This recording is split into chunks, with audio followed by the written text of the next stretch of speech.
Capítulo 9. La encrucijada. Habla Elaine.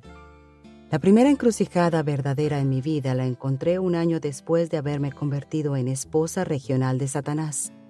El ensueño en que vivía al creer que de veras alguien me amaba, Satanás mismo, fue cruelmente hecho trizas.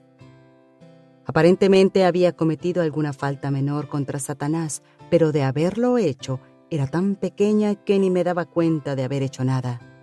Un día estaba sola en casa cuando de repente 4 enormes demonios se aparecieron en manifestación física. Los 4 eran idénticos, oscuros, como de 2 metros de alto y recubiertos de escamas negras como las de Ri-chan.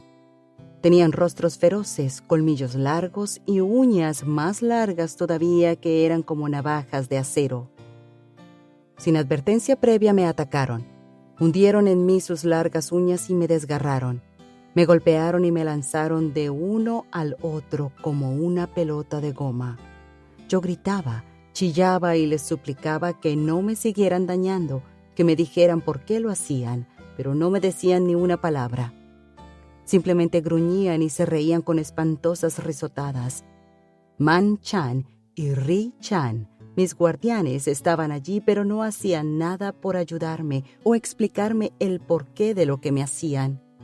Media hora después se fueron tan repentinamente como habían aparecido. Quedé tirada en el suelo, exhausta y en agonía. Tenía la espalda desgarrada y enormes arañazos de pies a cabeza.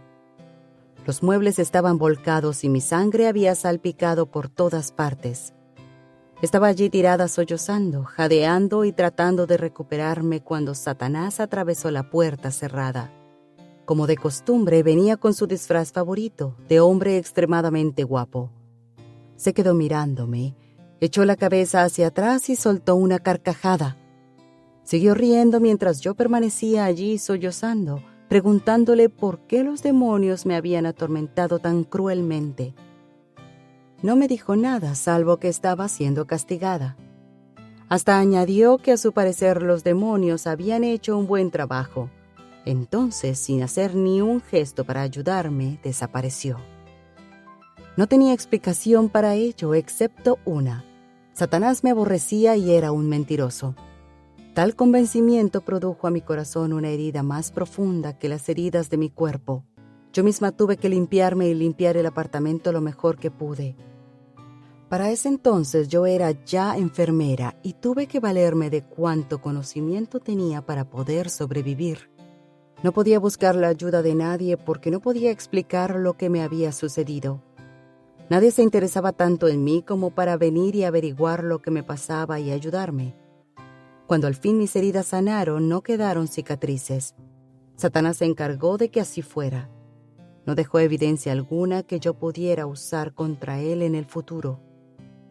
Fue entonces que comprendí más allá de toda duda que Satanás me odiaba y despreciaba y que no me amaba como me lo había dicho. Comprendí también que los demonios se estaban aprovechando de mí.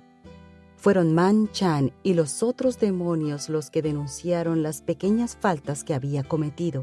Muchas veces yo había encubierto cosas que ellos habían hecho para protegerlos de la ira de Satanás, pero me habían traicionado. Resolví abandonar la secta si podía, aunque esto fue un par de años antes de que Dios me mostrara cómo hacerlo. Me sentía abrumadoramente atrapada. Estaba rodeada de demonios por dentro y por fuera. En aquel tiempo yo pensaba que podían leerme la mente. Apenas me atrevía a pensar en salir y ciertamente no podía hablar de eso porque los demonios se enterarían. No sabía dónde encontrar ayuda. ¿Dónde iba a encontrar poder para derrotar a Satanás y a los demonios, si es que vivía lo suficiente para siquiera intentarlo? Tenía que fingir continuamente que quería seguir en la secta. Sabía que al fin y al cabo Satanás y los demonios planeaban mi destrucción. Si Man-chan u otro demonio descubría lo que yo estaba pensando, me costaría la vida en una muerte agonizante. 2 años después del episodio del castigo, una señora con la que trabajaba empezó a invitarme a ir a su iglesia. Yo siempre le decía que no. Ya tenía bastante problemas con aquella fanática como para ir. Entonces Satanás se acercó a mí de nuevo como un joven guapo. Me abrazó como si me amara mucho y me dijo que a él, mi esposo, lo habían insultado horriblemente y que solo yo podía vengarlo. Él sabía de las invitaciones de Esther, mi compañera de trabajo, a que la acompañara a su iglesia. Quería que fuera y que destruyera aquella iglesia, porque la gente de allí se atrevía a proclamar que él, Satanás, no solo estaba vivo y coleando, sino que era malo y había que combatirlo y podía ser combatido. Quería que yo fuera y me uniera a la iglesia y que luego la dividiera y destruyera. Quería que pusiera en práctica el plan de 8 puntos que sus siervos, yo entre ellos, habían usado y estaban usando con efectividad en todo el mundo para destruir iglesias cristianas. Estos 8 puntos serán expuestos en detalle en el capítulo 17. 2 veces intenté ir. La primera vez no pude ni salir del automóvil porque el poder de Dios era demasiado fuerte allí. Nunca había experimentado antes nada igual. La segunda vez llegué hasta la puerta, pero literalmente no pude agarrar el picaporte para abrirla. De nuevo el poder y la presencia de Dios eran demasiado fuertes. Los demonios dentro de mí lo sintieron también y no quisieron entrar. No sé si yo hubiera entrado, a no ser porque Esther me habló otra vez en el trabajo. Me retó a que fuera. Ya ella me conocía y sabía que yo no iba a rechazar un reto. Por fin asistí. Me deslicé en el último banco. Esther me esperaba y cuando me vio entrar me hizo señas para que fuera a sentarme con ella en la primera fila, pero no quise. Así que vino y al sentarse junto a mí me dijo: «Está bien, Dios está lo mismo aquí que en el banco delantero». No me gustó aquello.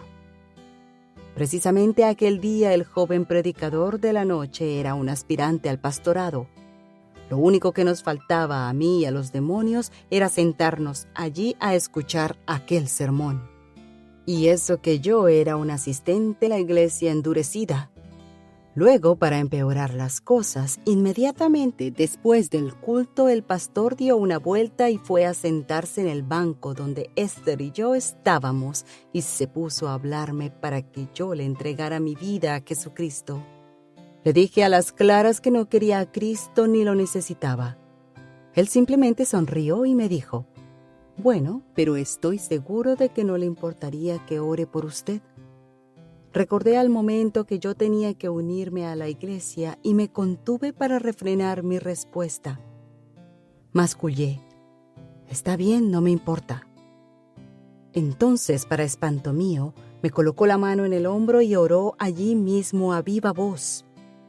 No podía soportar que nadie me tocara, y menos él, y lo mismo podría decir de los demonios. Me revolví, pero él parecía no darse cuenta y siguió orando. Salí de la iglesia en cuanto pude después de que el servicio concluyó. Pero algo me había tocado. De camino a casa le dije al Señor que si existía y quería que fuera suya, tenía que permitir que aquel joven obtuviera el pastorado de aquella iglesia. Al siguiente domingo la iglesia lo aceptó como pastor. Pero yo tardé casi un año en cumplir con mi parte del trato. Durante aquel año ocurrió otro incidente que resultó trascendental en cuanto a hacerme comprender que Satanás mentía, que hay un poder mayor que el suyo y que Jesús era la respuesta. Poco después de haber comenzado a asistir a la pequeña iglesia, Satanás me visitó muy enojado. Me dijo que había una doctora muy inteligente en su hospital favorito en una ciudad cercana. Aquella doctora no solo interfería demasiado predicando y orando en todas partes, sino que se había atrevido a meterse con varias de sus mejores brujas y el trabajo que realizaban en aquella institución. Satanás me ordenó que organizara un esfuerzo nacional entre las principales brujas para destruir a aquella doctora. No le importaba cómo lo hiciéramos, pero a aquella doctora había que matarla y pronto. No supe sino hasta 2 años después que el blanco de aquel masivo esfuerzo de destrucción con brujería era Rebeca. tiemblo al pensar lo que habría sucedido si hubiésemos triunfado.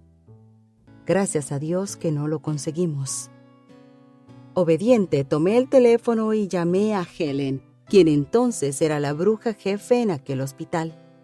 Le referí las órdenes de Satanás y delegué en ella el organizar el resto. Durante los meses siguientes, poco pensé en el asunto excepto al hacer los conjuros periódicos que se necesitaban. Entonces, tras unos 6 meses, comencé a darme cuenta de que cada vez que hacía un conjuro contra aquella doctora, los demonios regresaban sin poder llegar. No estaban muy contentos. Aquella era una complicación que yo no necesitaba precisamente entonces. Me intrigaba porque jamás había experimentado algo semejante. No le conté a nadie el problema porque reconocer que mis poderes me fallaban hubiera sido fatal para mí.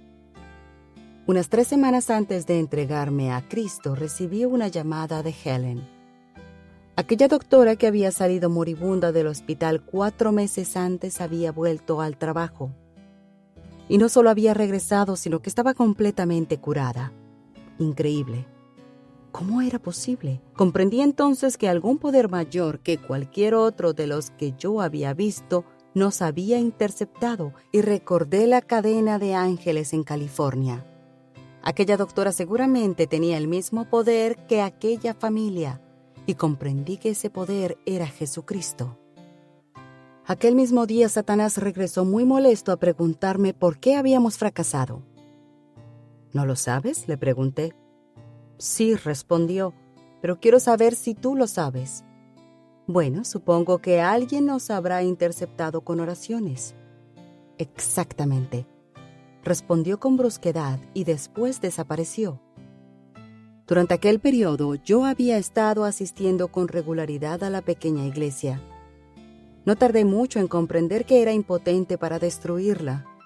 Aquella gente pasaba por cuanta artimaña se me ocurría, pero seguía amándome y orando por mí. Me empezaron a gustar. Era gente sincera. Amaban tanto al Señor que no les importaba quién era yo, ni de dónde venía, ni cómo vestía o hablaba. Lo único que les interesaba era mi alma. Les importaba tanto que no cesaban de orar por mí.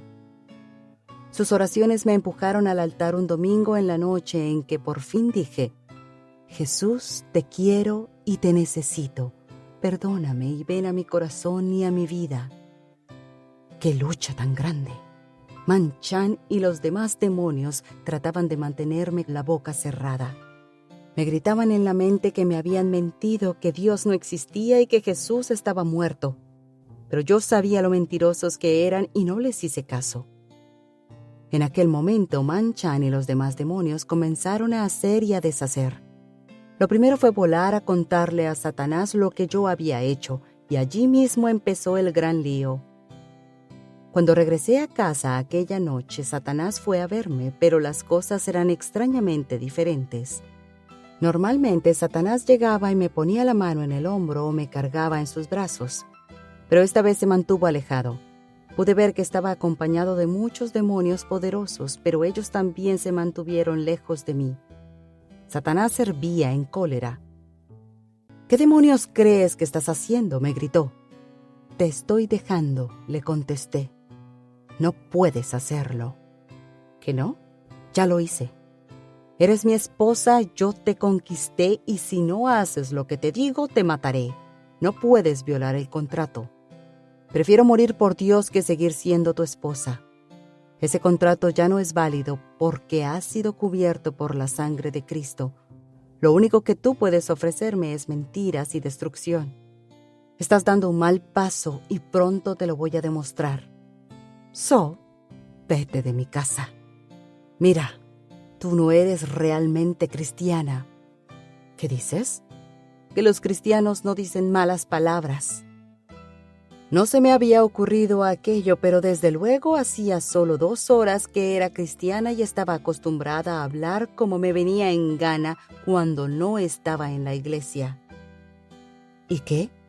Yo sé que lo soy porque le pedí a Cristo que perdonara mis pecados y viniera a mi corazón, y sé que lo ha hecho.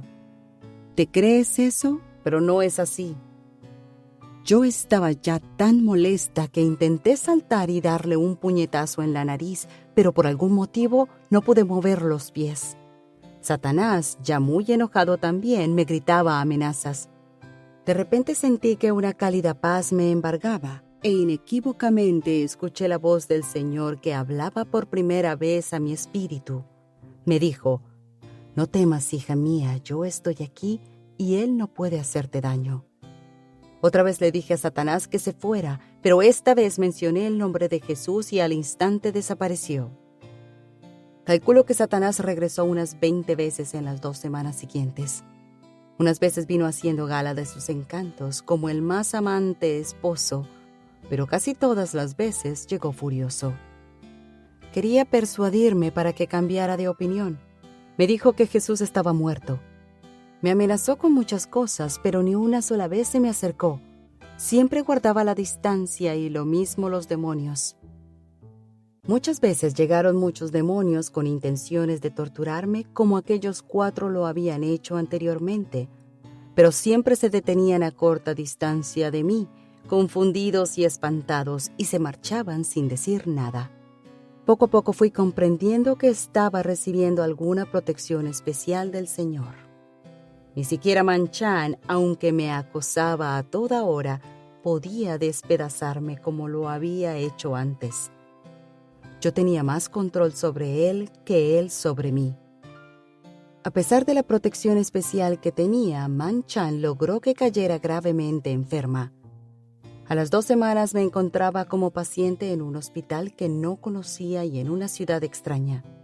No me daba cuenta de que el Señor lo estaba permitiendo. Mi largo camino hacia la total y completa liberación de los demonios comenzó en aquel lugar. A las 2 semanas de aceptar a Jesucristo perdí casi todos los bienes que había obtenido a través del satanismo. Pero alabo al Señor porque Él ya estaba al frente de todo y porque comencé una nueva vida con Jesús. Al final conocí a la persona que tanto luché por matar, Rebeca.